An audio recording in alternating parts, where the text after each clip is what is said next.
You know how you spend the very first hour of your day? It pretty much dictates how the next 15 hours are going to go. So today, we're going to break down exactly how to stop losing your mornings and instead start winning your day every single day.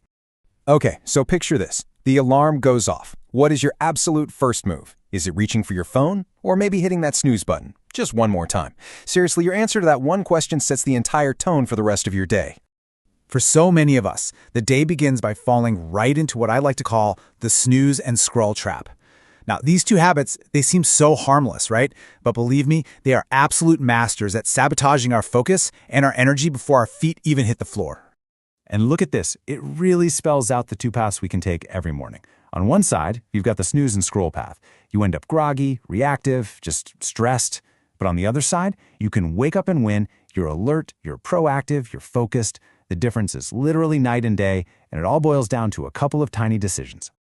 All right, let's meet enemy number one.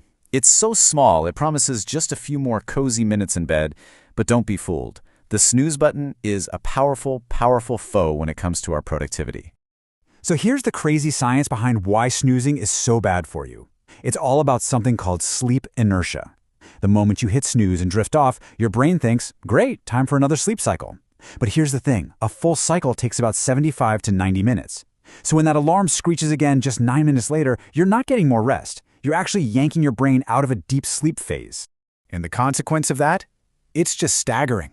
It can take your brain up to 4 hours to fully shake off that foggy, exhausted feeling. That's 4 hours of your day gone, just fighting a battle that you started the second you hit snooze. Okay, so maybe you've managed to resist the snooze button. Awesome. But then comes enemy number two, immediately reaching for your smartphone. And if this is you, you are in good company, let me tell you. A survey found that a massive 62% of us check our phones within just 15 minutes of waking up. And even crazier, 43% do it in the first 5 minutes. It's not just a habit anymore, we're all hooked. But starting your day without your phone? Well, that gives you a huge advantage right out of the gate. See, when you immediately start scrolling through emails, news, social media, you're flooding your nervous system and sending your stress hormone cortisol through the roof. You're basically handing over control of your mood and your day to your phone. By keeping it away, you stay in the driver's seat. So the big question is, how do we break this cycle? Well, the answer isn't about trying to find more motivation. Nope, it's about building discipline. It's about creating a system for yourself that works even on the days you just don't feel like it. Think about it. Motivation is just an emotion. It's that spark you feel after watching an inspiring video. It's awesome, but it's totally unreliable. It comes and goes. Discipline, on the other hand, that's a system. It's stable. It's something you build through consistent habits that you do no matter what your mood is. And that right there, that is the secret sauce. Real long-term success isn't about those occasional heroic bursts of effort.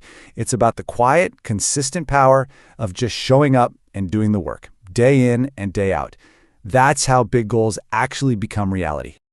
Okay, so how do we start applying this discipline in a practical way? A fantastic place to start is with a method called Eat the Frog. This gives you your first really powerful, proactive win of the day. The whole idea is built on this brilliant quote. If you tackle your biggest, ugliest, most daunting task first thing, you're not just getting it over with. You're creating this huge wave of relief and momentum that's going to carry you through the rest of the day. So your frog is that one really important, high-impact task. You know the one. It's the one you're most likely to put off until later. But by tackling it first thing, you guarantee it gets done, and you build this incredible sense of accomplishment that fuels you for hours. But what counts as a frog? It's crucial to know the difference. A frog is something important, not just urgent. So, think strategic planning work, or writing that big project proposal. A frog is not answering routine emails or responding to a bunch of Slack messages. Those things feel urgent, but they're actually low impact and they can wait. And the process itself is super simple. The night before, you decide on tomorrow's frog. Just one. Then, first thing in the morning, before email, before social media, before anything else, you give that single task your complete, undivided focus until it is done. Now, to eat your frog consistently, you really need to create an environment that supports that kind of deep focus. You have to build a system that protects your attention from, the constant chaos of modern life. And the Deep Work Framework gives us 4 fantastic rules for this.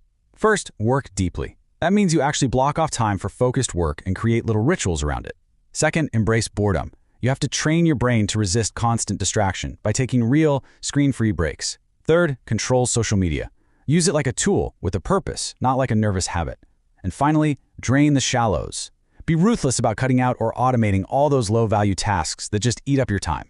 You see, when you start combining all these things, kicking the snooze and scroll habit, operating from discipline, eating your frog in a state of deep work, you start to create this incredibly powerful compound effect. And the payoff is just huge. You're way more productive, obviously, but it's more than that. You're also rewiring your brain for focus, which actually lowers your overall anxiety, and you're creating this genuine feeling of accomplishment that fuels your motivation for everything else that comes your way. It's a total game changer. In the end, it all comes back to this one simple but really profound idea.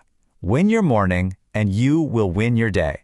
So I'm going to leave you with this question. Think about it tonight. What is the single most important thing you can do tomorrow to move your biggest goals forward?